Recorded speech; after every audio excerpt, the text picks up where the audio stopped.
नमस्कार दोस्तों, मैं थी जी चैनल में एक बार फिर से स्वागत है। मैं हूं राजू सिंह। आज हम लोग सिंपल इंटरेस्ट पर इंस्टॉलमेंट बेस्ड प्रश्नों को देखेंगे, उसका कॉन्सेप्ट समझेंगे और कुछ प्रश्नों को भी लेंगे। ठीक है, बहुत आसान चीज़ है, समझने का खाली देर है बस। ठीक है, क्या है कि इसमें सिंपल इंटरेस्ट वाला आज लेंगे। सिंपल इंटरेस्ट में इंस्टॉलमेंट। ठीक है, क्या है कि लड़के जो है प्रश्न को गलत पढ़ लेते हैं या गलत समझ लेते हैं। जो भी प्रश्न में पूछा जाता है वो केवल दो तरह का प्रश्न है, या एक तो इंस्टॉलमेंट पूछा जाता है और दूसरा कितनी राशि उसने कर्जा लिया था या कितनी राशि उसको भुगतान करना था, ये पूछा जाता है। दो ही चीज पूछा जाता है। हम लोग इंस्टॉलमेंट निकालना सीखेंगे। मान लिया हमने कुछ राशि लिया, ए से कर्जा लिया, हमें पता नहीं है, मान लिया 100 रुपये। ठीक है, अब ये एक्स का लोग कहते हैं कि एक्स मानना नहीं है। ठीक है, हमने कुछ माना, पता नहीं कि तो कुछ राशि लिया है, लेकिन लेते समय हमने इससे तय किया कि भैया तुमको 10% ब्याज देंगे, 10% ब्याज देंगे और 4 वर्ष तक देंगे या 3 वर्ष तक देंगे, जितना समय तक लेंगे। ठीक है, देय राशि कितना हुआ पहले तय किया कि ठीक है 10% के रेट से तुम्हारा जो है कि कुछ रुपया लिया था तो 150 रुपया हुआ 4 वर्ष में, तो इतना देय राशि हो गया 4 वर्ष में। अगर 4 वर्ष में देना होता, चौथा वर्ष में ले जाके देना होता, तब तो इतना रुपया देते। यही कॉन्सेप्ट होता है और लड़का समझ जाता है कि इतना उसने कर्ज लिया है। जी नहीं श्रीमान, कर्ज उससे बहुत कम लिया था, उससे तय हुआ था कि 4 वर्ष बाद उसको इतना रुपया देना है। लेकिन गड़बड़ कहाँ होता है भाई? 4 वर्ष देना है तो देना है, मेरा क्या। लेकिन गड़बड़ होता है, गड़बड़ होता है तब कि जब हमने कर्जा लिया है और सोचा कि भैया 4 वर्ष में एक बार 150 रुपया हमें देना पड़ेगा, इससे बढ़िया है कि हम थोड़ा थोड़ा करके इंस्टॉलमेंट में इसको चुकाते जाएं। तो जैसे ही हमने इंस्टॉलमेंट बांधा, मान लिया कि हमने कुछ रुपया इंस्टॉलमेंट में दिया, मान लिया कि पहला इंस्टॉलमेंट 1 साल बाद हमने 50 रुपया दे दिया, तो इस 1 साल के बाद जो है इस 50 रुपया का इंटरेस्ट लगना बंद हो जाएगा ना। बात समझ में आ रहा है? ये यदि टोटल रुपया जितना हमने कर्जा लिया था वो यदि 4 साल बाद हम देते टोटल एक साथ, तब उसको 150 रुपया देते। लेकिन हमने क्या किया कि 150 रुपया अभी दे दिया 1 साल बाद। तो जब 1 साल बाद ही हमने 150 रुपया दे दिया, तो उसके बाद इस 150 रुपया में जो हमने कुछ मूलधन दिया है, उस मूलधन का ब्याज लगना तो बंद हो जाएगा। फिर उसके बाद अगला इंस्टॉलमेंट हमने कुछ रुपया दिया, मान लिया कि 50 रुपया अगला इंस्टॉलमेंट दिया, तो इसके बाद इसमें जो हमने मूलधन दिया है उसका ब्याज लगना भी बंद हो जाएगा। और फिर अगला बार जब हम लेंगे तो उसका भी ब्याज लगना बंद हो जाएगा। बात समझ में आ रहा है? तो इस तरीके से प्रश्न को समझते हैं पहले कि हमें जितना देना था 4 वर्ष बाद, उसमें से कुछ रुपया हम पहला साल, दूसरा साल, तीसरा साल, चौथा साल ऐसे करके पहले से ही निपटाते आ रहे हैं। तो इस पर ब्याज तो नहीं लगेगा 1 साल बाद, इस पर भी ब्याज नहीं लगेगा 2 साल बाद, और इसके बाद जो तीसरा इंस्टॉलमेंट देंगे उसके बाद भी ब्याज नहीं लगेगा। बात समझ में आ रहा है? क्लियर? बस यही चीज समझना है।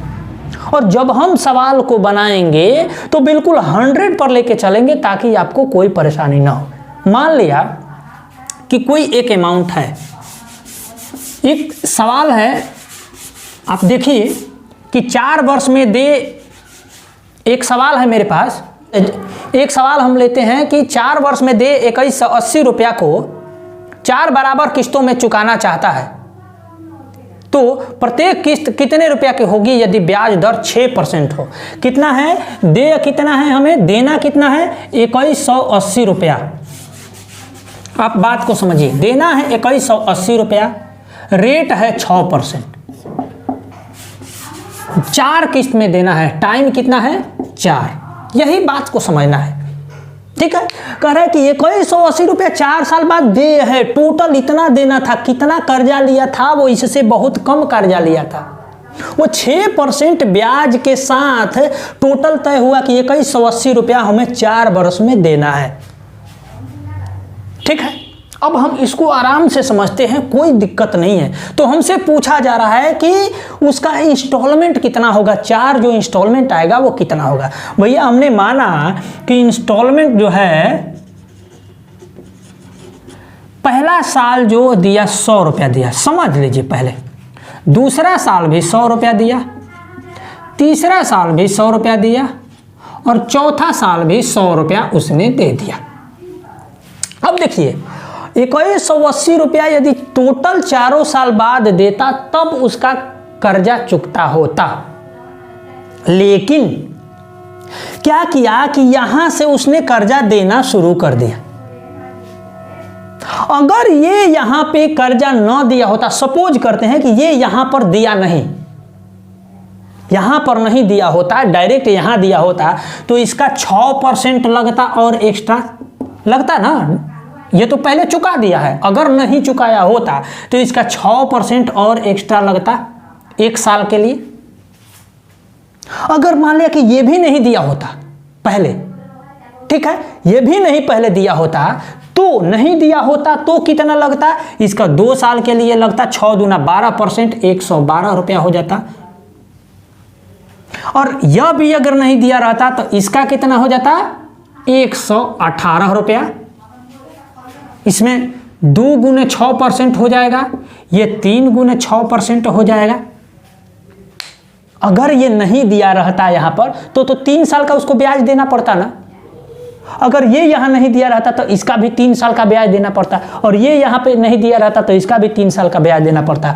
अगर टोटल ये सब पहले नहीं देना पड़ता, नहीं देना दिए होता तो कितना रुपया टोटल हो जाता, 100, 200, 300, 400 और 18, 12, 30, 6, 436 रुपया टोटल उसको देना होता।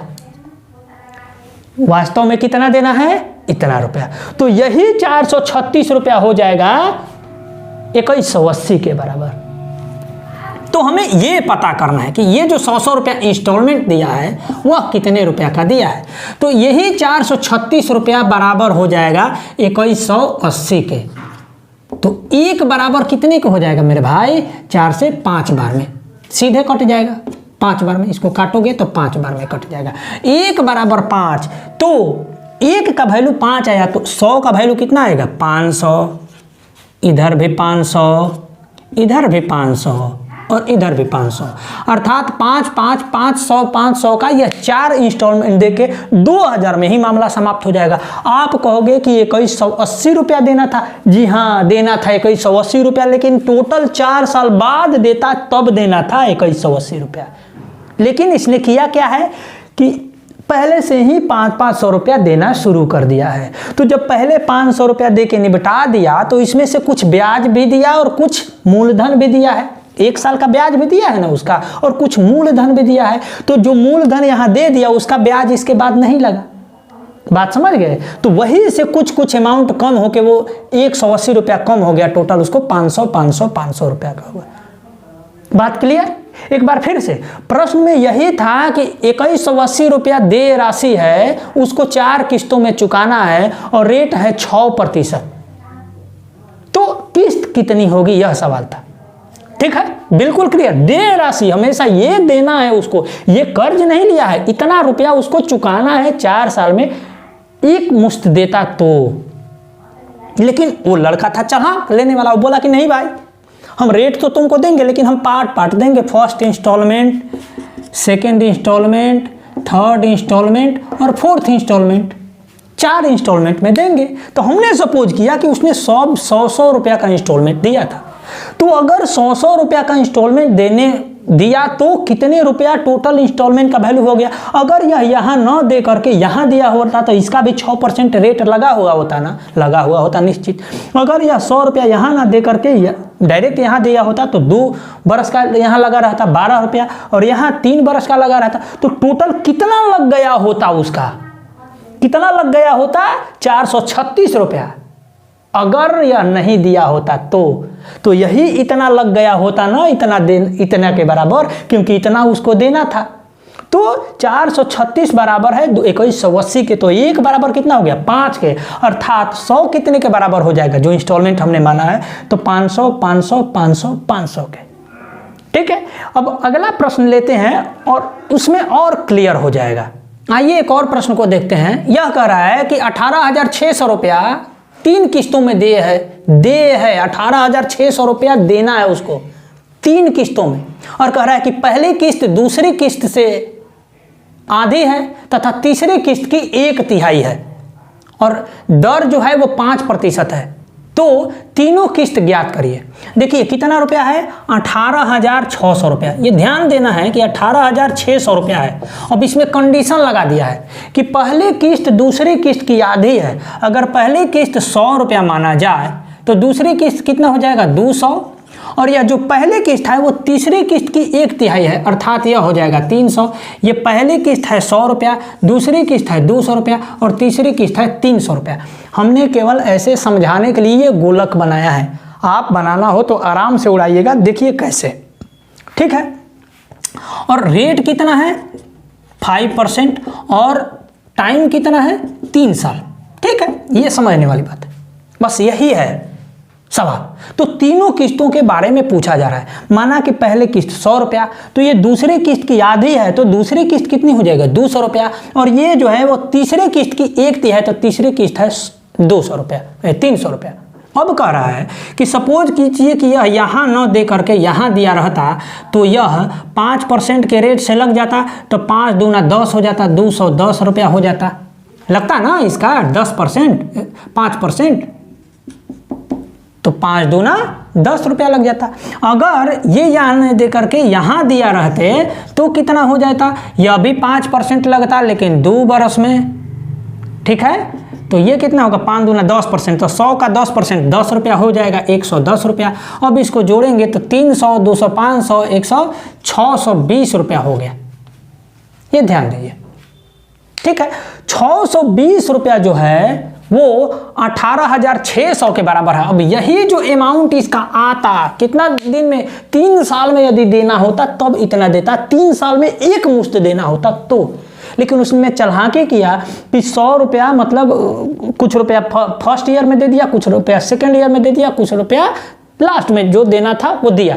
तो इसका तो ऑलरेडी इतना देना ही था, 18,600 रुपया देना था, तो जो वो 3 साल बाद देना था, तो 300 रुपया दे रहा है, तो इस पर तो ब्याज काउंट होगा नहीं, क्योंकि 3 साल बाद देना ही था, और वो 300 रुपया 3 साल बाद दे रहा है, तो इस पे काउंट नहीं हो रहा है। ब्याज किस पे काउंट होगा, इस पर, क्योंकि यह पहले दे चुका है।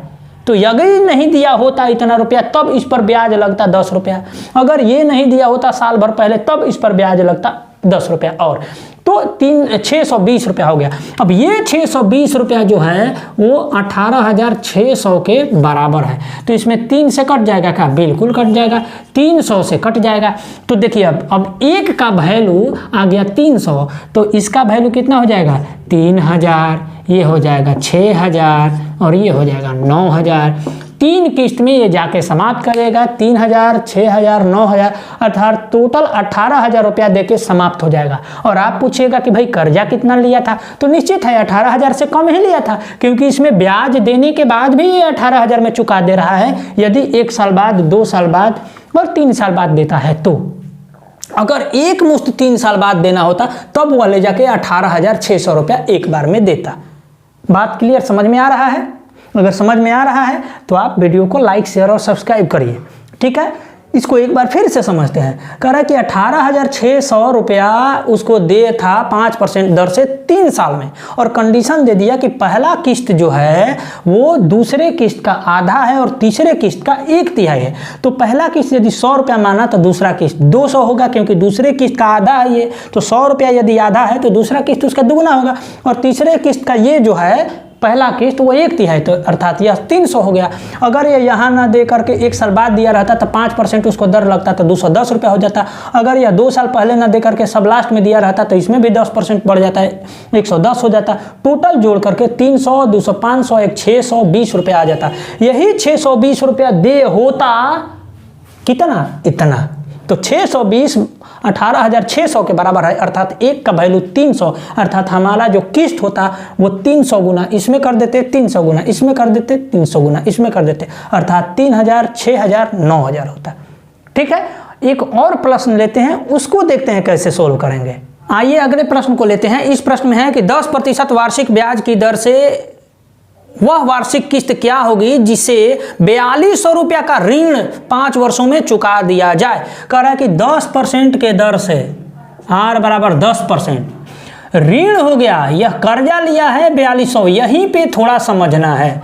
4200 रुपया कर्जा और टाइम कितना है, 5 वर्ष में चुकाना है, यह बात समझने की बात है। कर्जा लिया है 4200, कर्जा लिया है 4200, कह रहा है कि 4200 रुपया का ऋण है, 5 वर्ष में चुकाना है, तो देय राशि 4200 रुपया नहीं है, इसने कर्जा लिया है। इस प्रश्न में स्पष्ट कर रहा है कि 4200 रुपये 10% के दर से 4200 रुपया का ऋण 5 वार्षिक किस्तों में चुकाना है, तो वार्षिक किस्त कितने रुपया की होगी, यह सवाल है। अब देखिए कि 4200 रुपया का ऋण है भाई, अब 42 रुपया का ऋण है तो 5 वर्ष में उसको 10% के रेट से देना होता, R 10% है, तो 10% के रेट से 5 वर्षों में देना हो जाता, तो देय कितना हो जाता, 50% टोटल, क्योंकि 10% 5 वर्ष बाद देना होता, टोटल 5 वर्ष बाद देना होता, तो कितना हो जाता 50%। तो देय राशि कितना हो जाएगा, देय राशि 50 4200 प्लस 50% ऑफ 4200, तो यानी 4200 यहाँ और 2100 यहाँ, इसका तो कितना हो जाएगा 6300 रुपया टोटल देय हो जाएगा। पहले हम लोग ऐसे कंडीशन में देय राशि निकालेंगे कि यदि अभी न देके एक बार 5 वर्ष बाद देता तब कितना राशि देना पड़ता। बात क्लियर, 6300 रुपया देना होता। अब हम आएंगे उसी तरीके से प्रश्न पर कि अगर पहला 100 रुपया देता, दूसरा 100 रुपया देता, तीसरा 100 रुपया देता, चौथा 100 रुपया देता, अगर ऐसे करके देता तो अब ये नहीं बनाएंगे। लास्ट वाले के लिए जैसे हमको पता चल गया कि कुछ इंटरेस्ट नहीं लगेगा तो 100 का 100 हो जाएगा। सेकेंड साल के लिए जो उससे पहले साल दिया है उसमें केवल 10% लगेगा तो 110 हो जाएगा। उससे पहले वाला में 20% लग जाएगा तो 120 हो जाएगा। उससे पहला वाला में 30% लग जाएगा क्योंकि 10-10 साल 3 साल लग जाएगा तो 130%, और उससे पहले वाला में 10-10% 4 साल लग जाएगा तो 140 रुपया। ये टोटल देय राशि हो जाएगा। कितना हो जाएगा, 1 2 3 4 5 30 40 70 20 90 102, ये 600 रुपया हो जाएगा। यही देय राशि जो है हमारा हो जाएगा 6300 के बराबर। बिल्कुल देय राशि यही 6300 के बराबर होगा। काट दीजिए इससे और 3 से काटिए तो 2 1 बराबर हो जाएगा यहाँ पर 63/6, 3 दूना 6, 3 से 21, अर्थात 21/2 हो जाएगा 1 का वैल्यू। तो टोटल 100 की राशि, यही हमारा जो है इंस्टॉलमेंट माने थे ना, 100 रुपया का इंस्टॉलमेंट। तो 100 की राशि कितना हो जाएगी, 100 × 21/2, ये 50 हो जाएगा, 21 5 105, यानी 1050 रुपया 1050 रुपया वो करके हर साल 5 साल देगा तो वो जाके उसका मामला समाप्त हो जाएगा। बस यही 5250 रुपया में उसका मामला समाप्त हो जाएगा। तब जब वो एक साल बाद वो कुछ दे दे के निपटाने लगे। ये 6300 रुपया उसका तब आता जब टोटल 5 साल बाद एक मुश्त देता तो, लेकिन यह हर साल एक साल पे कुछ राशि यानी 1050 दे के उसको निपटाने लगा। यह है क्वेश्चन को एक्चुअल में सोल्व करने का तरीका। क्वेश्चन में क्या दिया हुआ है, आमतौर पे देय राशि पूछता है, इतना रुपया का देय राशि। अगर देय राशि नहीं दिया है, ऋण दिया है, तब देय राशि हमें निकालना पड़ेगा कितने साल के लिए और कितना % रेट पर, उतना हम उसको कैलकुलेट करके डायरेक्ट ये हो जाएगा उसको देय राशि 5 साल बाद इतना देय राशि होगा। ठीक है, कोई दिक्कत? मुझे नहीं लगता कि कोई दिक्कत इसमें आई होगी। ठीक है, अगला प्रश्न लेते हैं और आइए अगला प्रश्न को लेते हैं। अगला प्रश्न कह रहा है कि एक आदमी, आप बोर्ड पर देखिए, हम यहाँ से पढ़ लेते हैं। ठीक है, अगला प्रश्न कह रहा है कि एक आदमी 8000 रुपया की एक टीवी खरीदना चाहता है, 1200 रुपया के नकद भुगतान कर देता है और उसके बाद 100 रुपया की 5 महीने की किस्त ले लेता है। ठीक है, और टीवी उसकी हो जाती है। तो ब्याज की दर 12% हो तो x का मान ज्ञात करिए। देखिए कह रहा है कि 8,000 की टीवी है, कह रहा है कि टीवी है 8,000 रुपया की, ठीक है। अब इसको क्या किया कि 1200 रुपया नगद दे दिया, नगद दे दिया 1200 रुपया। तो 1200 रुपया की जब नगद दे दिया तो कितना बकाया, कितना रह गया बकाया, अर्थात ऋण जो है वो कितना रह गया, ऋण रह गया, इसमें से घटाएंगे तो कितना हो जाएगा 6800।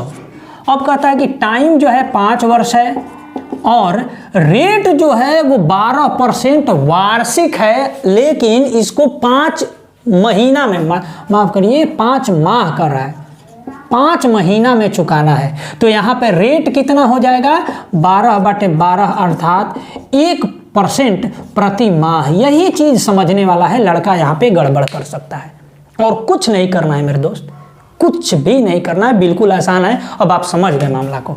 1% इसको चुकाना है हर महीना और 5 महीना देना है। चूंकि यहाँ वर्ष नहीं कर रहा है, 5 महीना बाद क्या कह रहा है प्रश्न में कि 8,000 रुपये की एक नगद टीवी को वो 1200 रुपया देता है और टीवी उसकी हो जाती है, और बाकी को जो 100 रुपया 5 महीना तक वो देता है, 100 रुपया वही किस्त, उसी x का वैल्यू हमें निकालना था, ठीक है। रेट है 12%, तो 12% रेट है सालाना, तो 1% मासिक हो गया। अब देखिए तो 5 वर्ष बाद यदि कुल देय राशि, इतना तो कर्जा हो गया उस पर, देय राशि तो इतना हुआ नहीं, टोटल उसका 8,000 का टीवी था, 1200 रुपया दिया है तो इतना तो कर्जा हो गया, लेकिन 1% के रेट से 5 महीना तक देय राशि हो गया। तो सूद कितना हो गया उसका, देय राशि कितना हो गया, देखिए ये तो इसका 6800 रुपया तो रहेगा ही, प्लस 5% ऑफ 6800, बिल्कुल, यानी 6800 प्लस 340 कितना हो जाएगा 7140 रुपया हो जाएगा। बस इतना देय होगा यदि टोटल 5 महीना बाद देता तब, क्योंकि इतना कर्जा हो गया, 5 महीना तक देता 1% तो 5% बढ़ गया 7140। अब आते हैं कि अगर 100 रुपया पहले साल के लिए यदि हम उसको ऋण माने, ये है इंस्टॉलमेंट आई, या इसको x कह सकते हैं, आई नहीं यहाँ x दिया हुआ, x यदि पहले साल के लिए 100 रुपया है तो दूसरे साल के लिए उसको 1% बढ़ जाएगा, 101 हो जाएगा, तीसरे साल के लिए 102 हो जाएगा, चौथे साल के लिए 103 हो जाएगा और 5वें साल के लिए 104 हो जाएगा। टोटल जोड़ेंगे 1 2 3 4 5 तो ये हो जाएगा 510, और यही 510 जो हो जाएगा 7140 के बराबर हो जाएगा। ये 0 0 काट दिए, 50 से ये कट जाएगा 14 बार में, ये भी 14 बार में, यानी ये कट जाएगा 14 बार में, 14 बार में ये टोटल कट जाएगा। 1 का वैल्यू आ गया 14। अब 1 का वैल्यू आ गया 14 तो हमारा कितना रुपया इंस्टॉलमेंट हो गया भाई, 100 गुने 14 बराबर 1400 रुपया हर महीना वो यदि देगा तो 5 वर्ष में उसको 7000 में ही मामला निपट जाएगा। 140 रुपया उसको बच जाएगा। 140 रुपया कब बचेगा, जब हर महीना वो 1400 रुपया दे करके निपटाता जाएगा। तो क्योंकि जो पैसा वो देते जा रहा है उसका तो ब्याज आगे से बंद हो गया लगना, यही कॉन्सेप्ट होता है इसमें। क्या किया हमने, क्योंकि 8000 में टीवी खरीदा था, 1200 रुपया नगद दिया, 6800 रुपया बकाया रह गया, टाइम 5 महीना है और रेट है 12% सालाना, तो महीना कितना हो जाएगा भाई 1%। तो अगर 6800 रुपया कर्जा हो गया तो दे कितना होता है, यदि 5 माह बाद डायरेक्ट देता तो उसको दे होता, उसका 5% बढ़ जाएगा 7140 रुपया। अब आते हैं इंस्टॉलमेंट पर। एक्स का वैल्यू इंस्टॉलमेंट इसमें पूछा है कि एक्स इंस्टॉलमेंट है, तो यदि 100 रुपया है तो लास्ट वाले को तो पैसा लगेगा नहीं, उससे पहले वाला का 1% 101 रुपया, उससे पहले वाला का फिर 1% 2 साल के लिए तो 102 रुपया, उससे पहले वाला का 1% 3 साल के लिए 103 रुपया, उससे पहले वाला का 1% 4 साल के लिए 104 रुपया। ये टोटल हो गया 510 रुपया, और यही जो देय राशि है 7140 रुपया बना। तो हमारे पास 14 रुपया आ गया 1 का वैल्यू। तो हमारा इंस्टॉलमेंट कितना था, अर्थात एक्स का वैल्यू कितना था 100, यानी 1400 रुपया। इस तरीके से हम लोग प्रश्न को बनाएंगे। एक प्रश्न और लेते हैं, आइए एक और प्रश्न को देखते हैं। कह रहा है कि 4% सरल ब्याज पर 840 रुपया का ऋण बी ने इस शर्त पर लिया कि ऋण को 4 वार्षिक किस्तों में चुका दिया जाएगा। उसने पहली 3 किस्तों में मूलधन का 1/4 होगा, उसमें पहले 3 किस्तें मूलधन का 1/4 होगा एवं शेष किस्त में पूरे ब्याज के साथ चुकता किया जाएगा। ठीक है, तो 4 वर्ष के अंत में तो ए द्वारा भुगतान की गई राशि क्या होगी यह समझना है। देखिए एक बार फिर से कह रहा है कि ए ने 4% सरल ब्याज पर, रेट कितना हो गया 4%, रेट हो गया 4%। ऋण कितना था, ये देखिए ऋण है, ऋण हो गया 840। पहले 3 किस्त जो है ऋण का 1/4 होगा, पहले 3 किस्त यानी प्रथम किस्त, दूसरी किस्त और तीसरी किस्त जो इसका 1/4 होगा, यानी 210, 210 और 210। और चौथी किस्त, तो चौथी किस्त भी होगा उतना ही 210, इसको 4 भाग में बांट दिए हैं। तो चौथी किस्त जो है, अंतिम किस्त जो है वो 210 रुपया बाकी का, और इसका जो ब्याज है वो ब्याज सहित, ये ध्यान देना है। तो टोटल कितना रुपया उसको चुकताया गया, तो बी द्वारा भुगतान की गई राशि क्या है यह हमसे पूछा जा रहा है। बी द्वारा भुगतान की गई राशि, टोटल राशि पूछा जा रहा है। 840 रुपया कर्जा लिया है भाई, ये समझने वाली बात है। ये ऋण है 4% रेट पर, लेकिन वो कह रहा है कि भैया हम लेंगे तो, लेकिन जितना ऋण है उसका 1/4 भाग पहले साल, 1/4 भाग दूसरे साल, 1/4 भाग तीसरे साल और 1/4 भाग चौथे साल चुकाएंगे। लेकिन चौथे साल में है जो पहले का जितना भी ब्याज होगा वो डायरेक्ट यहां पे लाके देंगे, इधर हम ब्याज नहीं देंगे, खाली मूलधन चुकाएंगे। बात वही है। तो अब ये पूछा जा रहा है कि भैया आपका टोटल कितना चुकाया बी ने। अब देखिए कि अगर ये जो है यहां से अगर नहीं दिया रहता, डायरेक्ट यहां देता तो कितने बार ऋण चुकाता। देखिए तो 4%, 4%, 4%, 4%, 4 बार चुकाएगा, 1 बार, 2 बार, 3 बार, 4 बार। यहां से चला है तो यहां 1 बार, 2 साल, 3 साल, 4 साल। ठीक है, तो ये 4 बार ऋण चुकाता, यानी इसको देना होता 840 रुपया के बराबर ब्याज। अब यहां से इसका ब्याज नहीं लगता, तो अब 840 में से कितना रुपया देना पड़ता, इसको 210 घट जाता, तो 630 रुपया का इसको ब्याज देना पड़ता। अब इसको यहां के बाद 230 रुपया और घट जाता, तो अब यहां से कितना देना होता है, एक 210 रुपया और कम कर दीजिए, कितना का ब्याज देना होता है 420 का। लेकिन यहाँ के बाद कितना का ब्याज दिया रहा है, 210 रुपया का ब्याज दिया जा रहा है। बस यही चीज समझना है कि मूलधन केवल दिया है, यहाँ पर मूलधन दिया है, यहाँ पर मूलधन दिया है, यहाँ पर केवल मूलधन दिया है, ब्याज नहीं दिया है। ब्याज तो देवे नहीं किया है, तो गड़बड़ हो गया। अगर ब्याज दिया रहता तो इसका ब्याज नहीं लगता ना, यहाँ इसका भी ब्याज नहीं लगता, इसका भी ब्याज नहीं लगता। तो इसका जब 4 साल तक ब्याज नहीं दिया तो टोटल ये बन गया 840 रुपया। हर साल इतना रुपया हम काउंट कर लिए, ठीक है। नहीं तो 210 रुपया का इसका 4 साल का तो 16% हो जाएगा। बात वही है। या इसका हम कर देंगे तो 3 साल का करेंगे तो 12% हो जाएगा, ऐसे करके बनाएंगे। या हम अमाउंट को ही जोड़ लेंगे और सबका 4% निकाल देंगे। कोई दिक्कत नहीं होनी चाहिए मेरे ख्याल से। तो ये जो होगा 4 साल तक नहीं दिया तो ये 4 बार हो गया 840 रुपया, प्लस में ये हो गया 630 रुपया, प्लस 420 रुपया, प्लस 210 रुपया का 4%, यही यहाँ पे लाके जोड़ेंगे तो ब्याज हो जाएगा सबका। 210 रुपया यहाँ देना था, अब प्लस में जो पहले का सारा ब्याज था, खाली मूलधन दिया है, ब्याज नहीं दिया है, तो ब्याज तो जोड़ना पड़ेगा ना जी, ठीक है। तो यहाँ पे लाके हम ये करेंगे, तो जोड़िए 840, 630, 420, 4 2 6 6 12 8 2000 20 10 30 30 60 मैंने 2100 रुपया। 2100 का 4% यानी कितना हो जाएगा 84 रुपया। यहाँ 84 रुपया जोड़ देंगे तो कितना हो जाएगा 294 रुपया यहाँ, अर्थात 84 रुपया टोटल बढ़ जाएगा। 840 और 84 924 रुपया टोटल उसको दे करके चुकाना पड़ेगा, यही आंसर रहेगा। एक बार फिर से समझते हैं कि तय यही हुआ था कि भैया 840 रुपये हम कर्जा ले रहे हैं, 3 साल तक तुमको केवल मूल देंगे, 3 साल तक मूल देंगे। चौथे साल में मूल कितना देंगे 3 साल तक? 1/4 भाग। इसका जो है 1/4 भाग हम चुकाएंगे हर 3 साल तक, और बाकी जो लेनी देनी होगी वो अंतिम साल में हम करेंगे।